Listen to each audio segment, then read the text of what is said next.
Hey, I'm Gina. Welcome to the Oh, There's More podcast, a space to get real and go deep.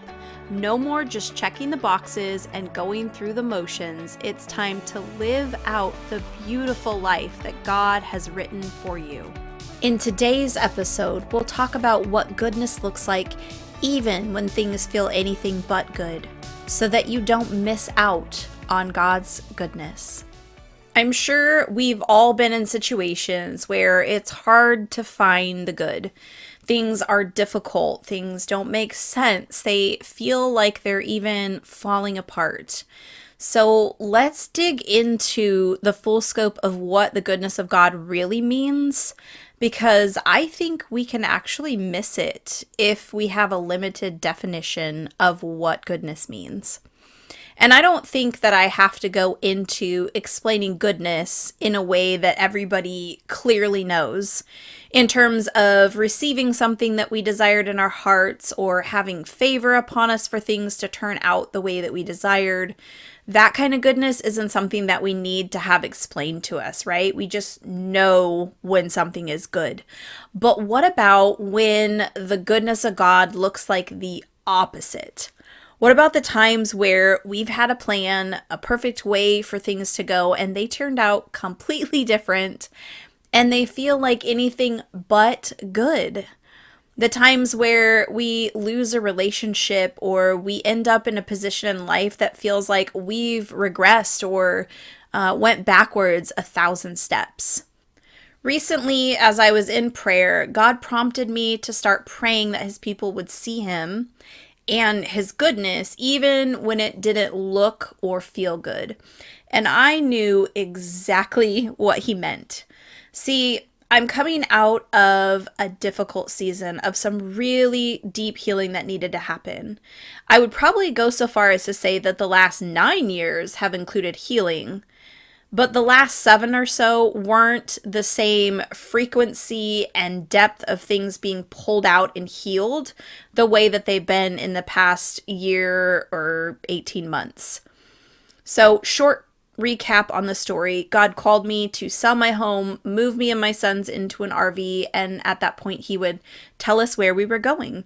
And when things were in motion and we moved, it felt like so many of the promises that He had for me were going to come to pass. I felt like the dreams that He had placed in my heart, these were not dreams that I came up with on my own. They were an only but God thing. They were dreams that were the opposite of something that I would have dreamed of.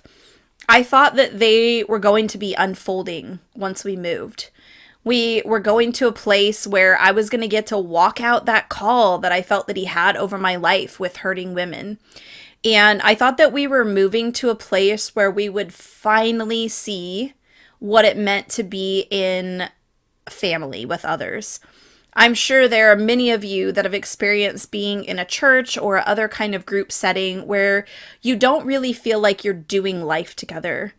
You show up, and if you're in that space with the people, you're great, conversation's great, but apart from that, there is no mingling of families. And my boys and I desired that. I was yearning for that so deeply, that people wouldn't just be a part of my life when it involved something I was doing for the church, that people would be involved in my life because of me and just who I am at my core. So we moved, and at first everything seemed great until it wasn't. And everything then felt like it was completely unraveling. There were issues with the RV, there were issues with my truck, the ministry that I had moved to help. Things were just not progressing in the way that I was able to continue to help beyond a certain point. And I found myself sitting in this place thinking, I know I heard You, God. I know that we came to where You called us to. I didn't believe for 1 second that I didn't do what God asked, but I could not understand why nothing had turned out the way that I thought it would. And before things had started to unravel, God, consequently or not, had opened my eyes to begin to learn about trauma. And I thought that was because it was for these women that he had called me to. But little did I know it was about my own trauma first. That he was going to take me into an extremely deep place of healing. God's really good at doing that. It's like this divine setup that maybe if we would have known ahead of time, we might not have walked through that door or said yes to that thing. But because God loves us and knows our personalities really well, he goes about things in a certain way, not to trick us, but to get us in a position of accepting the way that he's taking us, the direction he's taking us. He'll do things in a way that helps us without ourselves getting in the way of that help. Because, listen, I know I'm not the only one that's really great at trying to decide how things should go and getting in the way, right? And the beautiful thing about God is that he doesn't desire to use us. I don't love that phrase, use me, God, or God used me in this way. He actually desires a partnership with us, and ultimately, just out of the overflow of that closeness with him, the things that he's created us to do will come forth. But before we even get to that place of that call on our lives or the assignment, God desires some things for us first. God desires for us to truly know him in a close and intimate way. And when we have that bond and that trust, he can then take us places that are hard so that our hearts can be healed and whole. When we have been gifted with a season of healing, let me tell you, it's not often going to look or feel good. And it's not going to be easy in a lot of ways. You're going to have to fight and be committed to stay in that place where God is bringing you to. You have to resist that urge to run the other way, to get out of the uncomfortable place and go back to something that's comfortable. And when you do, you get to experience the goodness of God and the gifts that he has in a way that is unlike anything else. To know that your heart is so deeply cared for, treasured even, by the one who created you and just desires your wholeness. Goodness, it's such a soothing balm to that weary, tattered soul, and it's unlike any other that I have personally experienced. Some of us are really fortunate to have people in our lives that have been able to model that for us, to care for us and treasure us well, even when maybe we felt like we really weren't worth being cared for and treasured. And some of us haven't.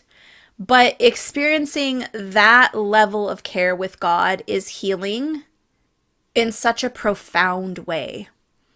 God cares so deeply about your heart and your wholeness. And I don't want you to miss the goodness of God because it doesn't feel good. It doesn't look good. It doesn't make sense. It feels like things are an utter mess.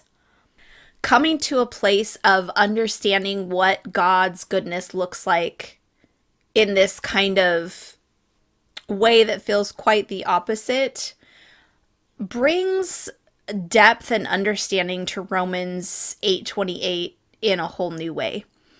Romans 8:28 says, God works all things together for the good of those who love him and are called according to his purposes.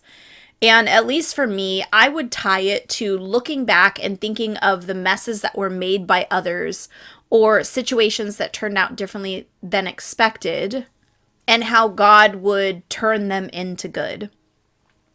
I don't know as I've necessarily thought about it in relation to God's desire for my wholeness and what he will do, what lengths God will go to for us to be able to be made whole and well.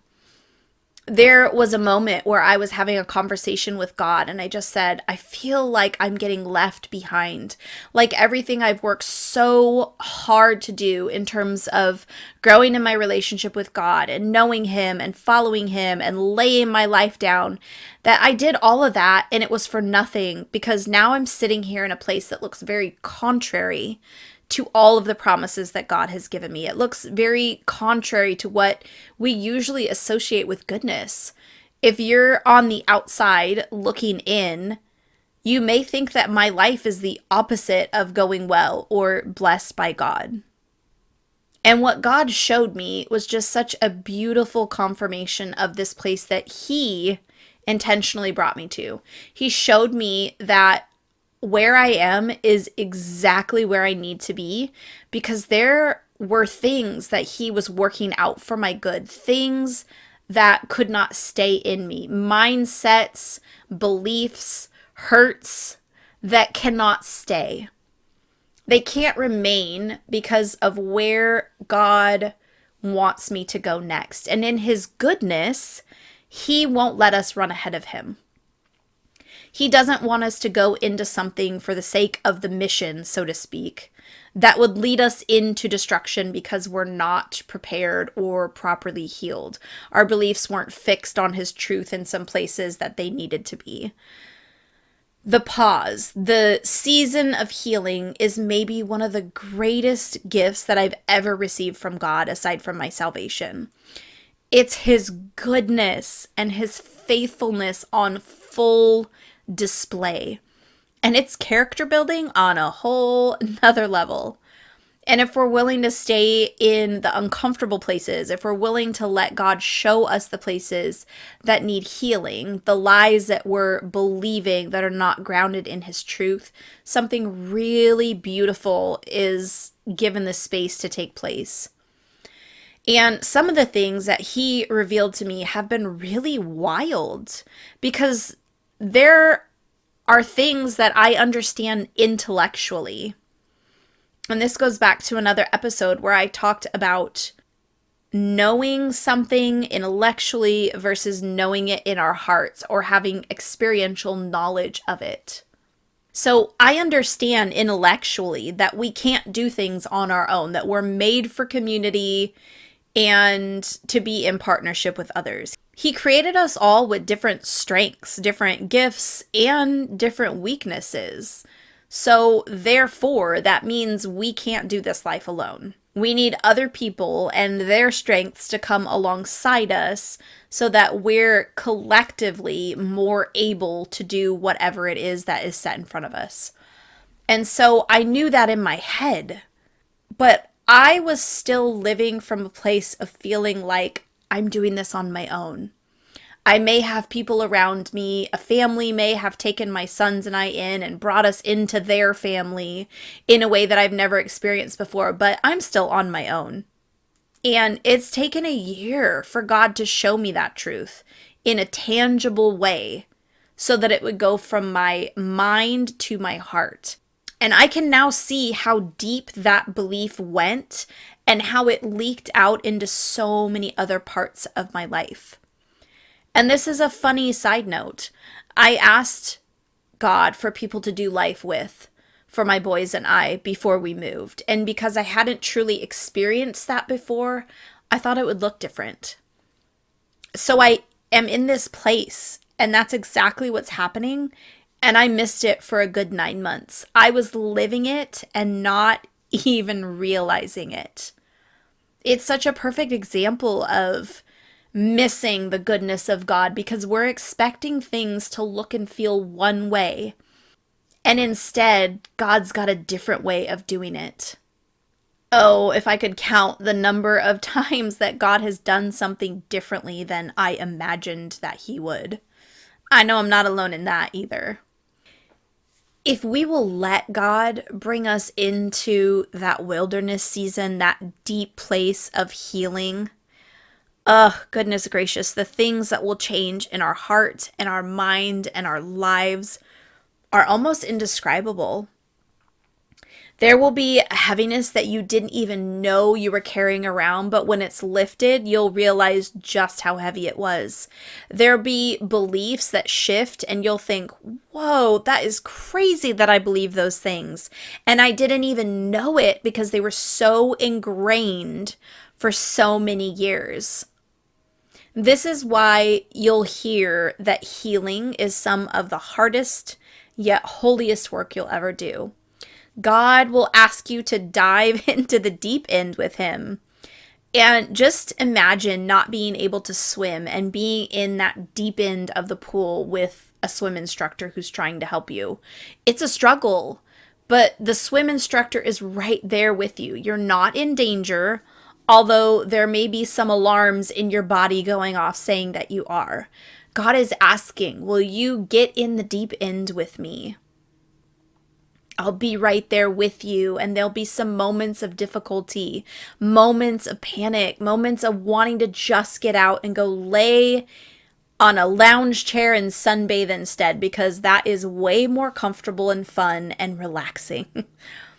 But when you stay at that deep end and you realize that God is right there with you and he has not left you, that he is literally right there where you can reach out and grab him, you'll develop a depth of relationship and intimacy with God like you've probably never experienced before. You'll learn both the character of God in a tangible way and also who you are, who he created you to be in a new way. You'll see him with new eyes and yourself with new eyes. I'm sure most, if not all of us, wish that the hard didn't have to come with the holy. But if we're willing to surrender ourselves to the process, we'll get to experience something there that our hearts and our souls have longed for since we were created. So I would love for you to take a look around and ask God to show you, where are some areas where you've missed his goodness because it looked different than you expected. It felt different than you hoped it would. I can't wait for what he is going to reveal to you. If you enjoyed this episode and you'd like to help support the podcast, please subscribe, leave a rating or review, and share it with your people. You can go to my website, ginapeak.com, to find extra resources and info. Until next time.